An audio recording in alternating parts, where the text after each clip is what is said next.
عقائد و اعمال سے متعلق شہید اعظم تعلیمی کانفرنس کے حوالے سے انعقاد پذیر ہے۔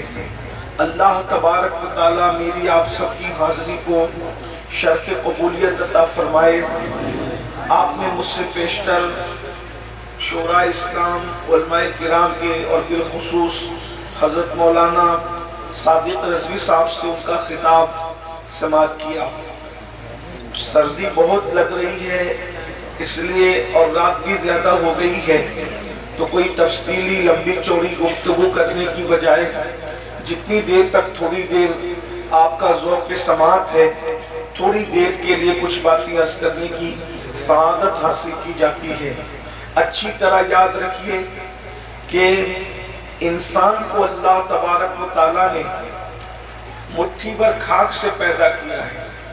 انسان مشت خاک ہے، اور اگر وہ اللہ کو راضی کر لے تو وہ فرشتوں سے بہتر ہو جاتا ہے، اور اگر وہ اللہ کو راضی نہ کر سکے تو وہ کتوں سے اور جانوروں سے بھی بدتر ہو جاتا ہے۔ یہ ہم پر ہے کہ اب ہم فرشتوں سے بہتر درجہ پانے کی کوشش کریں یا جانوروں سے بدتر ہو جائیں، کتوں سے بھی گر جائیں۔ بابا بلے شاہ نے کہا تھا، اٹھ بلیا چل یار منا لے ورنہ بازی لے گئے کتے۔ اے بلے شاہ اپنے رب کو راضی کر لے ورنہ تجھ سے کتے آگے نکل جائیں گے۔ اللہ کے بندو، اللہ نے ہمیں انسان بنایا اور ہمارے سینے میں ایک لٹکتا ہوا دل عطا فرمایا، اور بہترین انسان وہ ہے جس کے سینے کے اندر اللہ کا خوف موجود ہے، خدا کی خشیت موجود ہے۔ اللہ رب العزت نے قرآن میں ارشاد فرمایا، یا ایھا الذین آمنوا اتقوا اللہ حق تقاتہ، اے ایمان والو اللہ سے ڈرو، اور کیسے ڈرو؟ جیسے ڈرنے کا حق ہے۔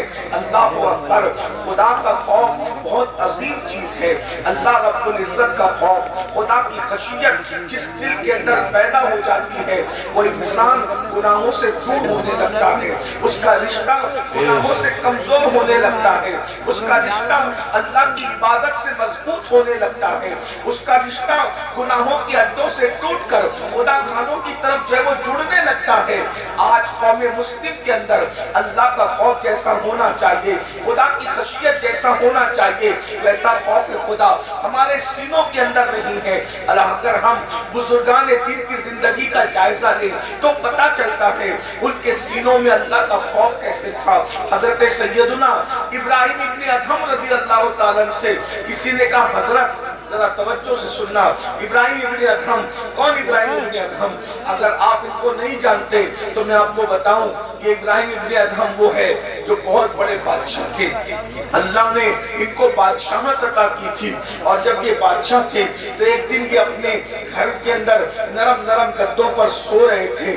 اس وقت تو دیکھا کہ چھت پر کسی کے دوڑنے کی آواز آ رہی ہے، تو آپ نے کہا، کون گستاخ ہے جو میرے چھت پر دوڑ رہا ہے؟ تو کسی کہنے والے نے کہا، ابراہیم ہم اپنے گمشدہ اونٹ تلاش کر رہے ہیں۔ تو ابراہیم ابن ادھم کہتے ہیں کہ تو پاگل ہوا ہے کیا؟ کبھی اونٹ بھی کسی کو چھت پہ ملتے ہیں؟ تو اس وقت تو آواز دینے والے نے کہا، جب اونٹ چھت پہ نہیں مل سکتے، اونٹ چھت پہ ڈھونڈنے والا پاگل اور بے وقوف ہے، تو ذرا یہ بھی تو بتا ابراہیم، کیا خدا نرم گدوں پہ ملے گا؟ کیا خدا کا قرب نرم گدوں پہ ملے گا؟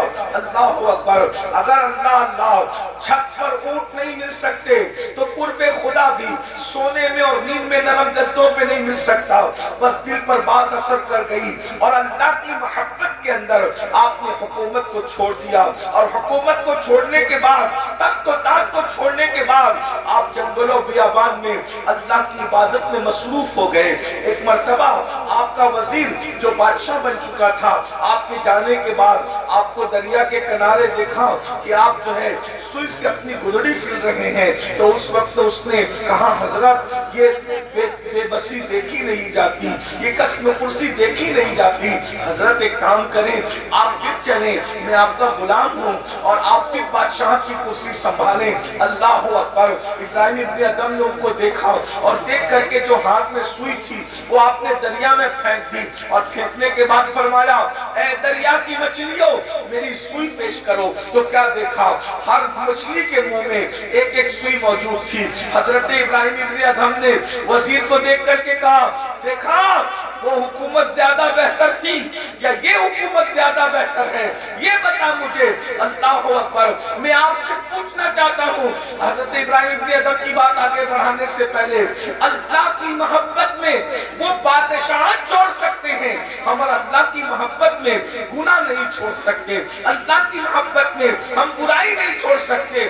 ہر بندہ ولی بننا چاہتا ہے، ولی بننے کا شوق سب کو ہے، لیکن چھوڑ کیا رہے ہیں؟ اللہ اکبر۔ یاد رکھیے خدا کا قرب گناہوں کے باوجود کسی کو نہیں ملتا، خدا کا قرب عیاشوں کی بنیاد پر نہیں ملتا، خدا کا قرب تو گناہوں کو چھوڑنے کی وجہ سے ملتا ہے۔ بادشاہت کرنا کوئی گناہ تو نہیں تھا، لیکن محبت خدا میں چھوڑ دیا۔ بہرحال اللہ اکبر۔ ابراہیم بن ادھم سے کسی نے کہا اگر فرصت ملے گی تو آپ سے کچھ بات کرتے ہیں۔ عام طور پہ یہ محاورہ کہا جاتا ہے فرصت ملے گی تو کچھ باتیں کرتے ہیں نا، فرصت ملے گی تو بات کر لیں گے، فرصت ملے گی تو بات کر لیں گے۔ ابراہیم بن ادھم سے کسی نے کہا اگر فرصت ملے گی تو ذرا کچھ آپ سے بات کرنا ہے، توجہ، فرصت ملے گی تو آپ سے بات کرنا ہے۔ ابراہیم بن ادھم نے کہا مجھے فرصت نہیں ہے کیونکہ میرے پاس کام بہت ہے، مجھے فرصت نہیں ہے، میرے پاس کام بہت ہے، مجھے فرصت نہیں ہے، میرے پاس کام بہت ہے۔ تو کسی نے کہا حضرت آخر آپ کتنے ایسے کام ہے کہ آپ کو بات کرنے کے لیے بھی فرصت نہیں ہے؟ فرمایا ہاں مجھے کچھ کام ہے، جب تک میرے یہ کام مکمل نہیں ہو جاتے مجھے فرصت نہیں ہے۔ تو کیا کام ہے؟ نمبر 1، جب انسان ماں کے پیٹ میں ہوتا ہے تو اللہ فرشتے کو بھیج کر کہتا ہے لکھ دے یہ سعید ہے یا شقی ہے، یہ جنتی ہے یا جہنمی ہے، یہ ماں کے پیٹ میں لکھ دیا جاتا ہے۔ جب بچہ ماں کے پیٹ میں ہوتا ہے تو اس کی تقدیر لکھ دی جاتی ہے کہ یہ جنتی ہے یا جہنمی ہے۔ ابراہیم ابن ادھم نے کہتے ہیں مجھے نہیں معلوم کہ فرشتے نے میرا جنتی ہونا لکھا یا جہنمی ہونا لکھا۔ اتنی سرد رات میں اصلاح معاشرہ کا جلسہ سننے کے لیے آنے والوں، ایک بات میں آپ سے پوچھتا ہوں، اگر واقعی آپ گفتگو سننے کے لیے آئے ہیں تو ٹھہر کر کے کچھ سوچ کر کے چند منٹ کی میں نے کہا رات بہت سرد ہے اور ٹھنڈک بھی ہے اور رات بھی زیادہ ہو چکی ہے اور لمبی گفتگو میں نے بھی نہیں کرنا اور ہم لوگ کو یوں بھی سفر کے لیے بھی روانہ ہونا ہے۔ آپ کی توجہ چاہتا ہوں، ابراہیم بن ادھم جیسا ولی مچھلیاں جس کا حکم مان رہی ہے وہ اس پر بے چین ہے کہ پتہ نہیں میری تقدیر میں جنتی لکھا ہوا ہے یا جہنمی لکھا ہوا ہے۔ میں آپ سے پوچھتا ہوں ہمیں معلوم ہے؟ ہمیں معلوم ہے؟ کتنے سکون سے ہم بیٹھے ہیں۔ اگر ماہر موسمیات اعلان کر دیں کہ طوفان آنے والا ہے تو کوئی سکون سے بیٹھے گا؟ طوفان سے بچنے کے لیے تیاری کریں گے، لیکن موسمیات کے ماہرین کا تجربہ تو جھوٹا بھی ہو سکتا ہے، وہ قیاس کی بنیاد پر کہتے ہیں۔ یقین نہیں، بے شمار مرتبہ طوفان کا اعلان کیا گیا مگر اس دن تیز ہوا بھی نہیں چلی، مگر لوگ اعلان کرتے تو ماہر موسمیات اگر اعلان کر دے کہ طوفان آنے والا ہے تو سب اس کی تیاری میں لگ جاتے ہیں۔ اللہ نے اعلان کیا کہ میں نے جہنم کو تیار کر کے رکھا ہے، اس سے بچنے کے لیے ہم کیا تیاری کر رہے ہیں؟ اللہ نے کہا کہ میں نے جنت کو بنا کر کے رکھا ہے، اس میں جانے کے لیے ہم کیا تیاری کر رہے ہیں؟ میرے بھائی، موسمیات کے ماہرین کی بات پر اتنا یقین ہے، اپنے اللہ کی بات پر یقین کب کرو گے؟ اپنے اللہ کی طرف کب آؤ گے؟ ذرا غور تو کیجئے، اور ہم نے جہنم سے بچنے کی کیا تیاری کی ہے اور ہم نے جنت میں جانے کی کیا تیاری کی ہے، ہمیں نہیں پتا ہماری تقدیر میں کیا لکھا ہے۔ بلکہ آپ اگر بیان سن رہے ہیں تو مجھے ایک روایت یاد آ گئی جو انسان کو لرزہ دیتی ہے۔ اللہ کے سچے رسول صادق و مصدوق صلی اللہ علیہ وسلم فرماتے ہیں انسان پوری زندگی جنتیوں والے کام کرتا ہے، یعنی عبادت کرتے ہوئے بہت خوش مت ہونا، اللہ اکبر، بہت گھمنڈ مت کرنا، بہت تکبر مت کرنا کہ میں تو داڑھی رکھ چکا، میں تو نمازیں پڑھ رہا ہوں، میں تو تہجد پڑھ رہا ہوں، میں تو عبادتیں کر رہا ہوں۔ میرے اور تمہارے سچے رسول فرماتے ہیں